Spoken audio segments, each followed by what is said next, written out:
बोले श्री नारायण भगवान की जय। श्री माता की जय। ओम गदय स्वप्रसादिन एकादशी भवेत। राधा कहने लगी हे भगवान, कार्तिक मास के कृष्ण पक्ष में कौन सी एकादशी होती है, इसके व्रत की विधि क्या है और इसको करने से क्या प्राप्त होता है। भगवान श्री कृष्ण कहते हैं कि राजन, कार्तिक मास में जो एकादशी होती है उसका नाम है रमा एकादशी। यह एकादशी बड़े बड़े पापों का नाश करने वाली है। इसका मातम्य मैं तुम्हें सुनाता हूँ। प्राचीन काल में मुचुकुंद नाम का एक राजा था।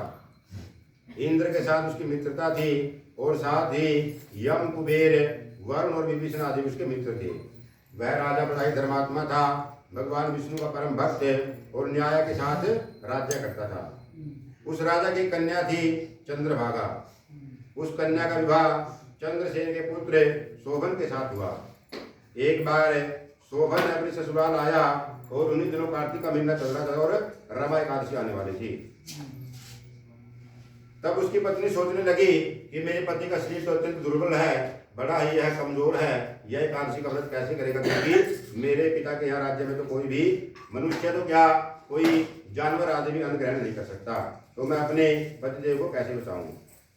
इसके बाद दशमी के दिन राजा ने ढिंडोरा पिटवा दिया कि कल रमा एकादशी का व्रत है, इसलिए नगर की संपूर्ण प्रजा एकादशी के दिन भोजन नहीं करेगी। यह घोषणा सुनकर के शोभन बड़ा चिंतित हुआ और अपनी पत्नी से कहने लगा कि प्रिय, अब मुझे क्या करना चाहिए। मैं किसी भी प्रकार कोई भी उपाय करके भूख को सहन नहीं कर सकता। कोई ऐसा उपाय बतलाओ जिससे मेरे प्राण बच सके, और फिर नहीं तो मेरे तो प्राण ही चले जाएंगे। चंद्रभागा कहने लगी कि स्वामी, मेरे पिता के राज्य में एकादशी के दिन कोई भी भोजन नहीं करता। हाथी, घोड़ा, ऊंट, बिल्ली, गो आदि भी तृण और अन्न जल आदि का त्याग कर देते हैं, फिर मनुष्य की तो बात ही क्या है। मत्कित्तु वेश्मनि विभो भोक्तव्यं नैव चिते गजरस्वैस्तदाचान्यैरन्ये पशुभिरेव च तृणमन्नान्तरावारिण भोक्तव्यं हरेऽग्निः मानसवैश्च कृताकान्तबुध्यति हरिवासरे।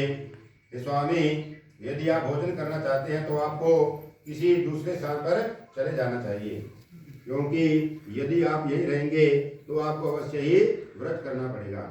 ऐसा सुनकर के शोभन कहने लगा कि प्रिय, मैं अवश्य ही व्रत करूंगा, मेरे भाग्य में जो कुछ भी होगा उसका फल मुझे मिल जाएगा।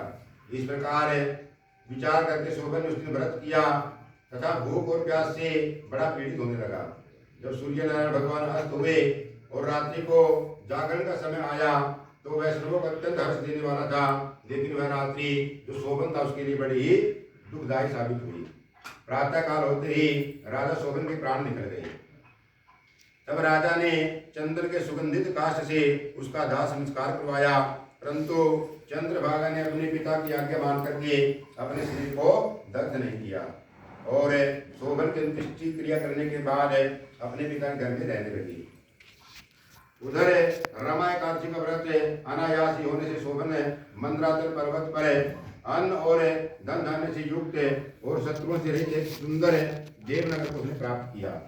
वह नगर अत्यंत सुंदर रत्न और वैदुर्य आदि मणियों से जटित है, खंभों से निर्मित अनेकों प्रकार की स्फटिक आदि मणियों से शोभित है